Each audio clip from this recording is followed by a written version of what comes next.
What if D-Day failed? There are moments in history when the entire trajectory of human civilization balances on a knife's edge. June 6, 1944 was one such moment. We remember it as D-Day, the largest amphibious invasion in history, the beginning of the end for Nazi Germany. We remember the beaches of Normandy as the birthplace of liberation. But what if those beaches had become something else entirely? What if instead of a foothold for freedom, they had become a graveyard for hope itself? This is the story of a world where the waves of the English Channel carried back only the broken remains of an invasion force, a world where the Atlantic Wall held, a world where the Third Reich, given the gift of time, transformed Europe into something unrecognizable. This is the story of the longest defeat. To understand how close we came to this alternate reality, we must first understand what actually happened on that gray morning in June 1944. Operation Overlord was not merely a military operation. It was a desperate gamble, a calculated risk that Allied commanders knew might fail catastrophically. General Dwight Eisenhower had already drafted his resignation letter, taking full responsibility for what he feared might be a disaster. The weather was terrible. The seas were rough. German Field Marshal Erwin Rommel had spent months fortifying the French coast with millions of mines, thousands of obstacles, and heavily armed bunkers positioned to create killing fields on the beaches. In our timeline, a combination of factors allowed the invasion to succeed. German intelligence failures, the absence of Rommel from the front, Hitler's reluctance to release panzer divisions, the bravery of paratroopers who disrupted communications, and the extraordinary courage of men who waded through gunfire and climbed cliffs under impossible circumstances. 150,000 Allied troops landed on D-Day. More than 4,000 died, but they established a foothold. Within weeks, more than millions more would follow. Within a year, Nazi Germany would be defeated. But history is not inevitable. It is contingent, fragile. In the alternate timeline we are about to explore, a few key variables shifted. The weather was slightly worse, just enough to scatter landing craft further off course. German intelligence was slightly better, just enough to position reserves more effectively. Rommel was present at the front, and Hitler for once made the right military decision at the right moment. The point of divergence comes at 0630 hours, June 6, 1944. In our world, the assault on Omaha Beach was nearly a failure. American troops were pinned down for hours, suffering devastating casualties. In the alternate timeline, it was a complete failure. The combination of worse weather, more accurate German artillery, and the presence of the 352nd Infantry Division, which Rommel had positioned closer to the beach in this reality, proved insurmountable. By midday, the senior Allied commander on Omaha Beach made the agonizing decision to evacuate. The beach could not be taken, not today, perhaps not ever. At Utah Beach, the situation was similarly desperate. At Gold, Juno, and Sword Beaches, where British and Canadian forces landed, initial gains were reversed by a furious German counterattack. Rommel, present and alert, had immediately recognized what was happening. He released panzer reserves without waiting for Hitler's approval, a decision that would have resulted in his court-martial had the attack succeeded. But it didn't succeed. By the time Hitler woke that afternoon in his Bavarian retreat, he received news not of an Allied landing, but of an Allied catastrophe. The statistics are staggering. In our timeline, 4,414 Allied soldiers died on D-Day. In the alternate timeline, that number exceeded 35,000 in the first day alone. Thousands more drowned when their landing craft were sunk before reaching shore. The English Channel became a floating graveyard of burning ships and bodies. By nightfall on June 6th, not a single Allied soldier remained on French soil. Those who could be evacuated were pulled from the beaches under heavy fire. Most were not so fortunate. In London, Winston Churchill addressed the House of Commons 3 days later. His speech, declassified decades afterward in this timeline, is one of the haunting documents of the 20th century. "We have suffered a defeat," he said, his voice trembling with barely controlled emotion. "Perhaps the greatest military defeat in British history. More than a defeat of arms, it is a defeat of hope. But we shall not surrender. We cannot surrender. Even if this island must stand alone for 1,000 years, we shall not yield."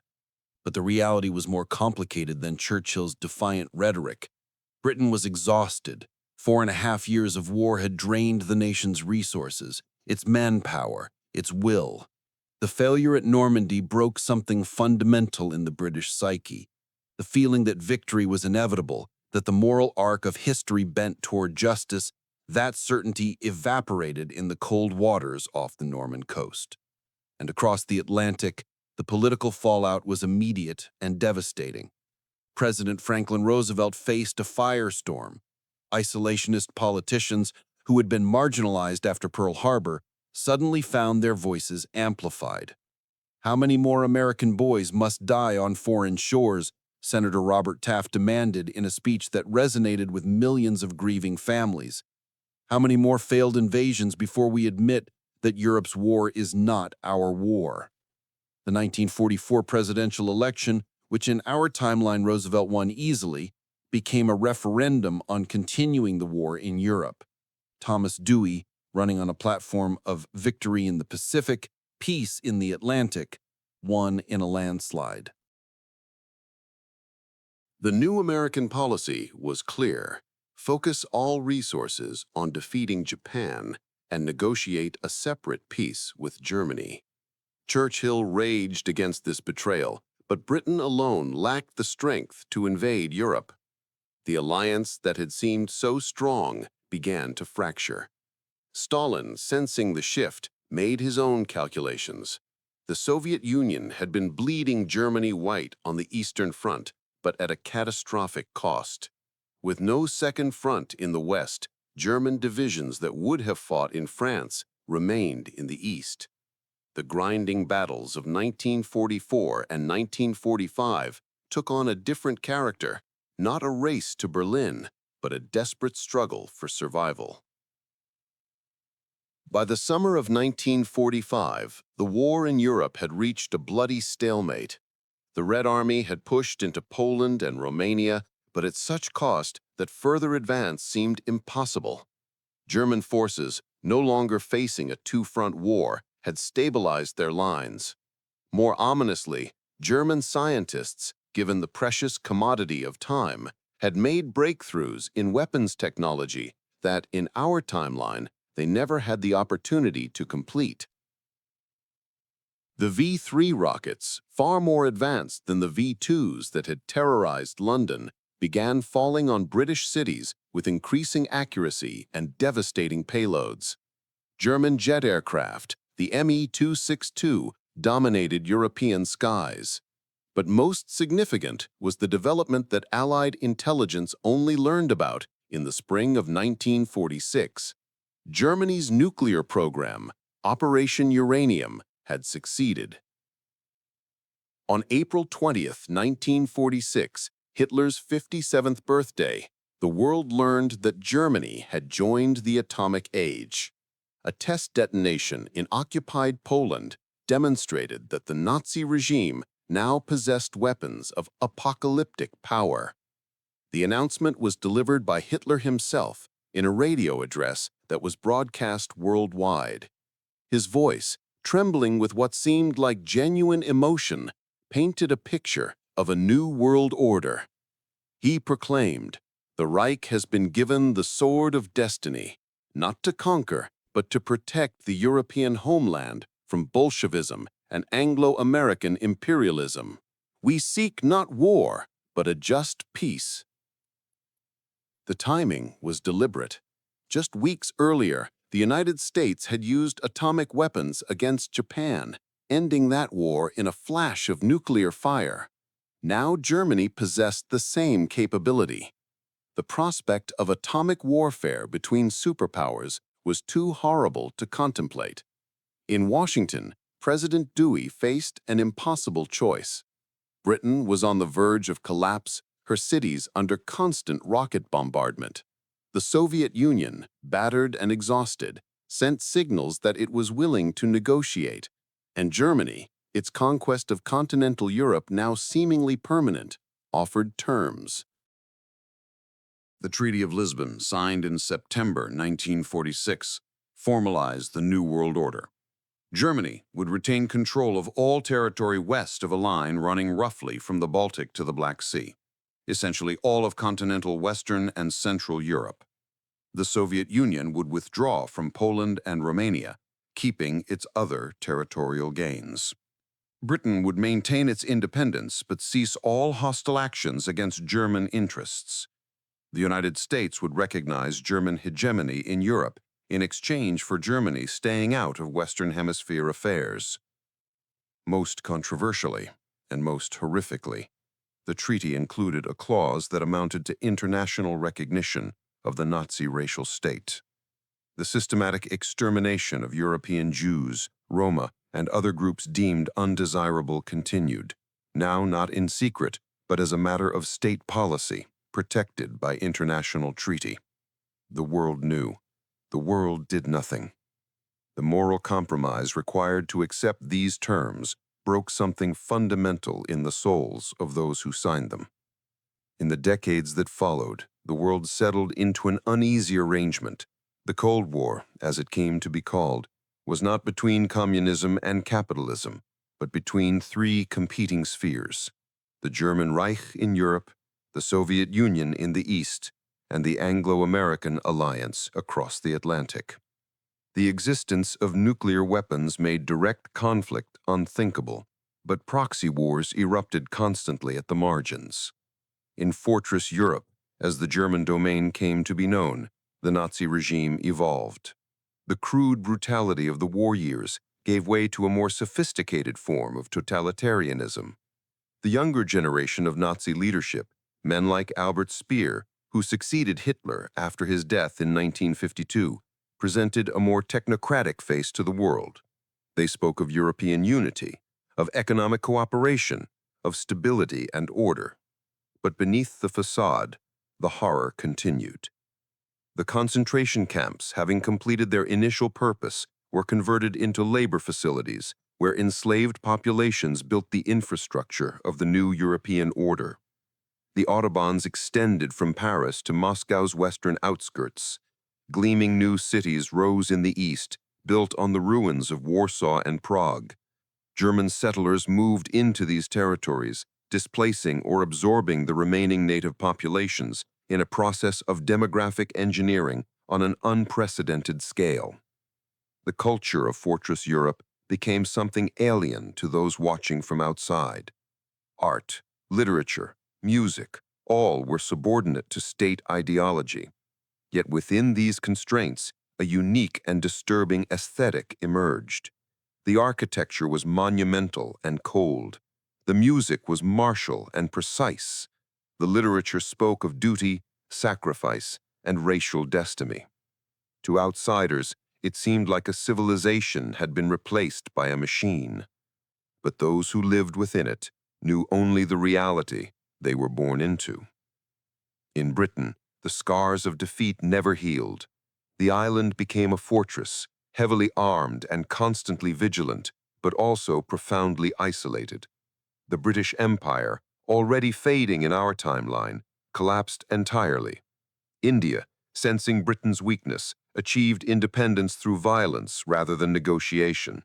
The African colonies fell away. By 1960, Britain was a shadow of its former self, a proud but diminished nation living in the shadow of the monster across the channel. The United States turned inward, focusing on the Western Hemisphere in the Pacific.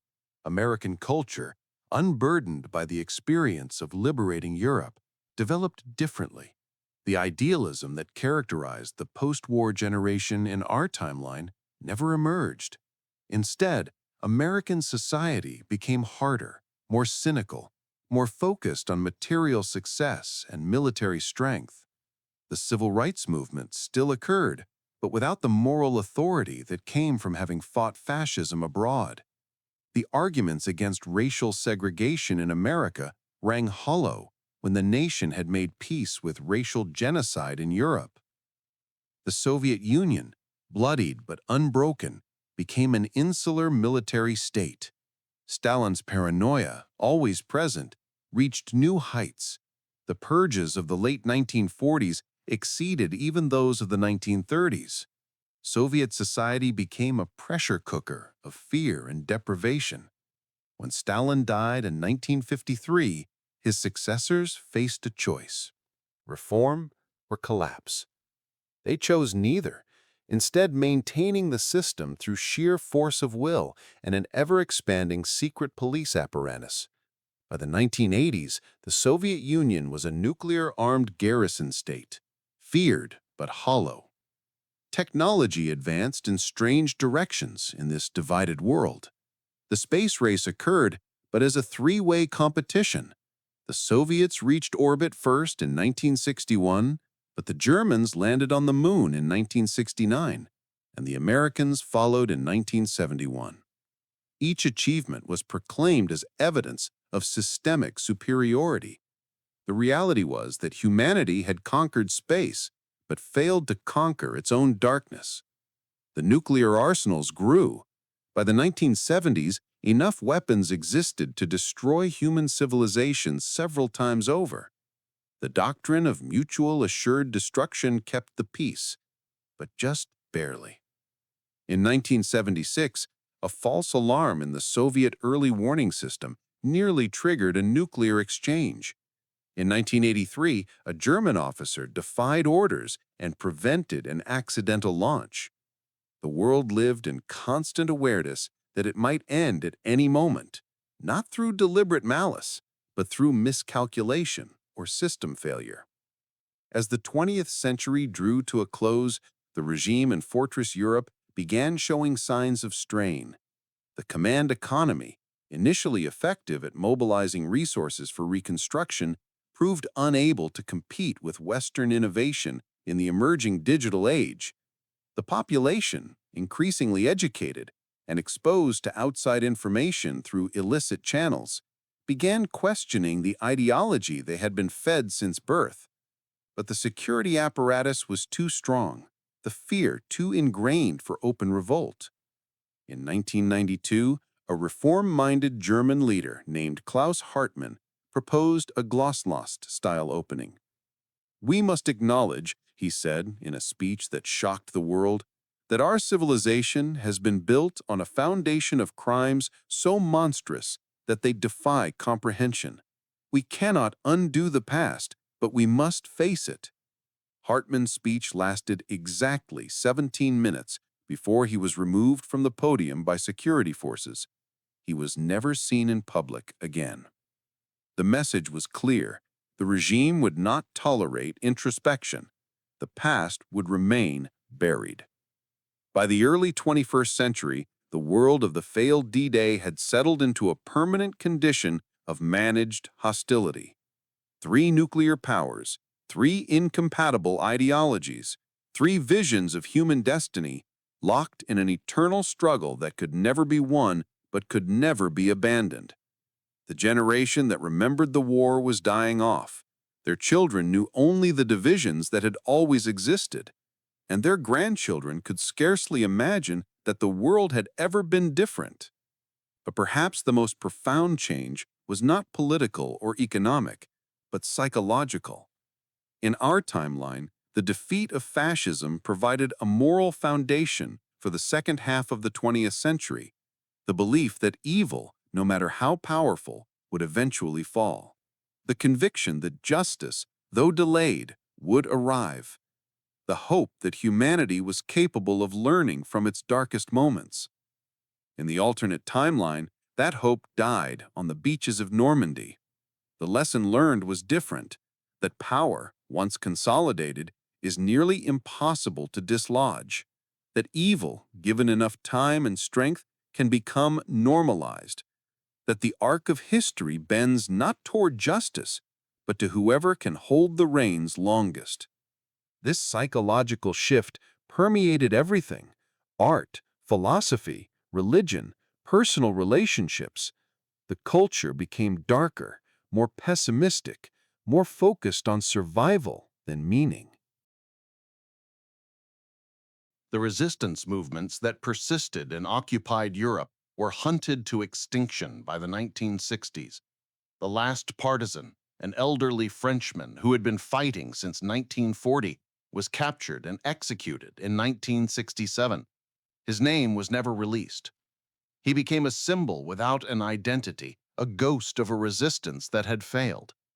In the underground literature of Fortress Europe, he was sometimes called the last free man, though even this was wishful thinking. There were others who resisted quietly, in small ways, but they knew their resistance was symbolic at best. The Jewish diaspora in this timeline was fundamentally altered. The survivors of the genocide, and there were far fewer than in our timeline, scattered to the furthest corners of the world. They built communities in places that had previously hosted only small populations: Australia, Argentina, South Africa. But the trauma was compounded by the knowledge that the world had known about the extermination and had chosen peace instead of justice.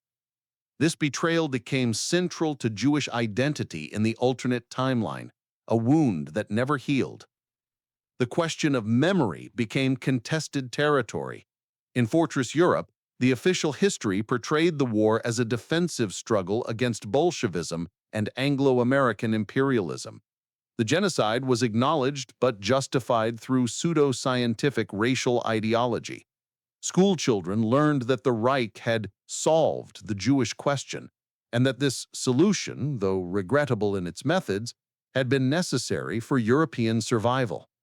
The younger generations, having known nothing else, largely accepted this narrative. The dissidents who questioned it faced imprisonment or worse. In the West, memory was complicated by guilt. How could one commemorate the victims of the Holocaust when one's own government had made peace with the perpetrators? Memorials were built, but they carried an undertone of hypocrisy.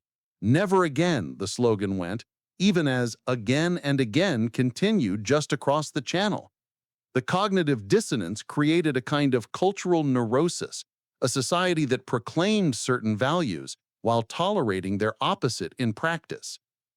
In the 2020s, in this alternate timeline, the world faced a new crisis: environmental collapse accelerated by the refusal of three competing power blocks to cooperate on global challenges.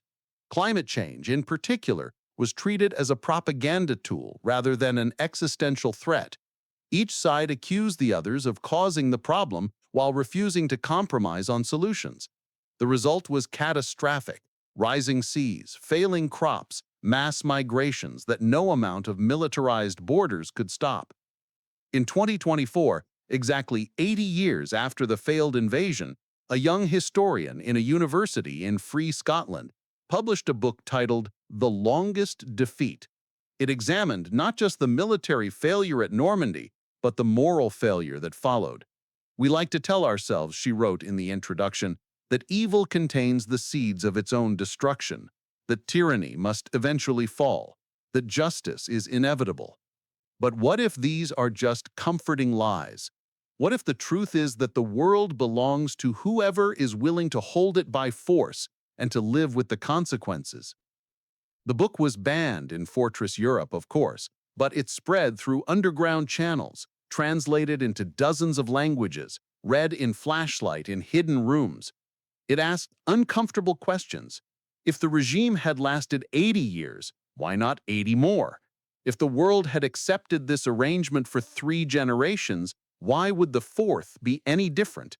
If there was no rescue coming, what did resistance even mean? But the book also contained something else: a final chapter that examined moments throughout history when seemingly permanent power structures had collapsed. The fall of Rome, the dissolution of the Mongol Empire, the collapse of European colonialism. Permanence, the author wrote, is always an illusion. Systems that appear eternal fall not because of external force, but because of internal contradictions. The question is not whether the current order will fall, But when, and what will replace it, and how many will suffer in the transition? This idea that the current nightmare would end, not through military victory, but through the exhaustion of the ideology sustaining it, gave hope to some. To others, it was cold comfort. How many more generations would live and die under tyranny before those internal contradictions became fatal? How much more suffering would occur in the meantime? The resistance movements that emerged in the 2020s were different from those that had come before. They did not believe in armed struggle. That had been tried and had failed. Instead, they focused on memory, on preserving the truth, on creating alternative narratives that contradicted the official histories. They built hidden archives, documenting the regime's crimes in exhaustive detail. They smuggled these archives out to free territories, ensuring that even if the current generation could not see justice, future ones would at least know what had occurred. One such archivist, interviewed anonymously in 2027, explained their motivation. "I do this work knowing I will never see it matter. The regime will likely outlive me. But somewhere, someday, someone will access these files and know that we existed, that we remembered, that we refused to accept the lie. That has to be enough, because it's all we have." As we reach the present day in this alternate timeline, the world remains divided. The technology has advanced. There are smartphones and internet, though heavily censored. There is space exploration and artificial intelligence, though deployed primarily for surveillance and control. There is medical advancement, though distributed unequally and according to ideological criteria. The material conditions have improved for many, but the fundamental moral sickness at the heart of the civilization remains. Young people in Fortress Europe, born in the 2000s, know no other world. They attend schools that teach the ideology. They participate in mandatory youth organizations. They watch state-controlled media. But they also increasingly find ways to access forbidden information. They create coded languages to discuss forbidden topics. They meet in secret to share contraband books and films. They wonder, quietly and carefully, whether the world they have inherited is the only possible world. And in those wondering moments, in those secret conversations, in those dangerous questions, lies perhaps the only hope this timeline possesses. Not the hope of imminent liberation. That ship sailed on the bloody beaches of Normandy 80 years ago. But the hope that human beings, even those born into systems designed to crush their spirits, retain some capacity for moral imagination. That they can conceive of a world different from the one they inhabit. That this conception, however powerless it may seem, is itself a form of resistance. In the free territories, the question is asked differently, but amounts to the same thing. How do we live with knowledge of great evil that we cannot stop? How do we maintain our own moral integrity when compromise seems like the only way to survive? These questions torment philosophers and poets, priests and politicians.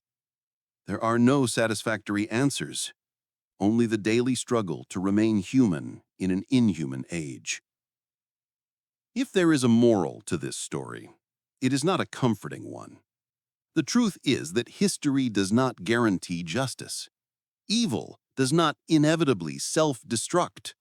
The bad guys can win, and having won can build systems that outlast the memory of what was lost. The world of the failed D-Day is a testament to human adaptability, our terrible ability to normalize even the most abnormal circumstances, to find ways to live and love and laugh, even in the shadow of monstrous crimes. But perhaps the moral is also this, that the capacity for resistance, however small, however symbolic, is what defines our humanity. The archivists working in basements, the teachers who whisper forbidden truths, the artists who encode dissent in ambiguous images, the ordinary people who choose in small ways not to participate in the lies. They will not overthrow the regime. They will not see justice in their lifetimes, but they maintain a connection to something beyond power, beyond survival, beyond the brutal logic of the world as it is. In our timeline, we remember D-Day as the beginning of the end of a nightmare. We tell ourselves that the good guys won, that democracy triumphed, that fascism was defeated. And while this is true, it is also incomplete. The victory was not inevitable. It was contingent on 1,000 small factors aligning just right.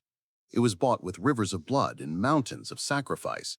And even in victory, the aftermath was complicated, messy, morally ambiguous in ways we prefer not to examine too closely. The alternate timeline where D-Day failed reminds us that history is fragile, that the world we inhabit is one possibility among many, that the freedoms we enjoy were won by people who faced impossible odds and prevailed by the narrowest of margins. And perhaps most importantly, that the struggle between tyranny and freedom is never finally won, only continuously waged, generation after generation, in battles both large and small. On the cold beaches of Normandy, today, in our timeline, stand monuments to the men who died there. Their sacrifice opened the door to liberation. But in the alternate timeline, those same beaches bear different monuments, warnings rather than celebrations. Here, the inscriptions read, "Ended the hope of rescue. Here began the longest defeat." Pilgrims from the free territories sometimes visit these beaches in secret, placing flowers in the surf, whispering prayers for a liberation that never came. And in those moments, they also pray for us, for the people of the timeline where D-Day succeeded. They pray that we understand how close we came to their fate, that we remember the cost of our freedom, that we never take for granted the world we inherited, that we remain vigilant, because the darkness they live in is always just one failed invasion, one bad decision, one moment of weakness away. The ultimate question this alternate history poses is not, what if D-Day failed, but rather, what would we have done? Would we have been among the resistors, risking everything for a freedom we would never see? Would we have been collaborators, making our peace with evil for the sake of survival? Or would we have been something in between, neither heroes nor villains, just ordinary people trying to navigate an impossible situation with whatever dignity we could maintain? These questions matter because they are not really about an alternate past. They are about the present and the future. They ask us to consider what we are willing to sacrifice for justice, what compromises we are willing to make for peace, what we are willing to tolerate in exchange for stability. They force us to confront the uncomfortable truth that the capacity for both great courage and great cowardice exists in all of us, and that circumstances, as much as character, determine which we manifest. In the end, the story of the failed D-Day is a ghost story, a haunting vision of what might have been, a nightmare that we wake from with relief and gratitude. But it is also a warning. The forces that nearly brought about that alternate world, fear, division, the willingness to sacrifice principles for expedience, the temptation to look away from distant suffering, these forces are always present. They do not require alternate timelines to manifest. They are here, now, waiting for moments of weakness to exploit. The soldiers who stormed those beaches on June 6, 1944, in our timeline, did not know they would succeed. They went anyway. That is worth remembering, not because it guarantees that good will always triumph, but because it proves that people are capable of courage even when victory seems impossible. That capacity to resist, to hope, to act rightly even when the odds are overwhelming, is perhaps humanity's most precious possession. More than any technology, any system of government, any material wealth, that capacity is what separates civilization from barbarism. So we return to where we began, to the shores of Normandy, to that moment when history balanced on a knife's edge. In one timeline, the knife fell one way. In another, it fell differently. The lesson is not that the right outcome was inevitable, but that it was possible. That human beings acting with courage and purpose can bend history toward justice. Not easily, not without cost, not with any guarantee of success, but they can try. And sometimes, just sometimes, that is enough. This is the story of the longest defeat, the nightmare that almost was, the darkness we narrowly avoided. But it is also, paradoxically, a testament to hope. Because if the world could have gone so wrong, if that alternative reality was truly possible, then it means our reality, imperfect and compromised as it is, represents a genuine victory. Not the end of history, not the final triumph of good over evil, but a battle won, a foothold secured, a chance preserved for future generations to continue the struggle. And that, in the end, is all any generation can hope to do.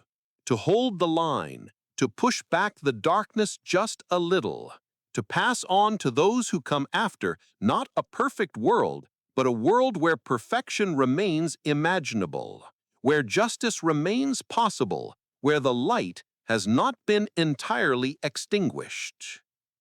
The men who died on Omaha Beach and Utah Beach, on Gold and Juno and Sword, gave us that chance.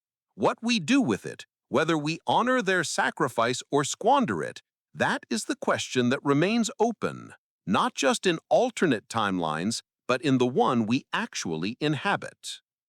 The longest defeat was never just about military failure. It was about the defeat of hope, the defeat of moral imagination, the defeat of the belief that humanity can be better than its worst impulses. In our timeline, that defeat was prevented, but only just. The struggle continues, the knife's edge remains, and we must remain vigilant, must remain courageous, must remain committed to the idea that the arc of history, while not inevitable, can be bent, but only if we are willing to do the bending. Remember Normandy. Remember what was won there and what was nearly lost. And remember that every generation faces its own beaches, its own moments of decision, its own choice between courage and surrender. The outcome is never certain, but the choice is always ours to make.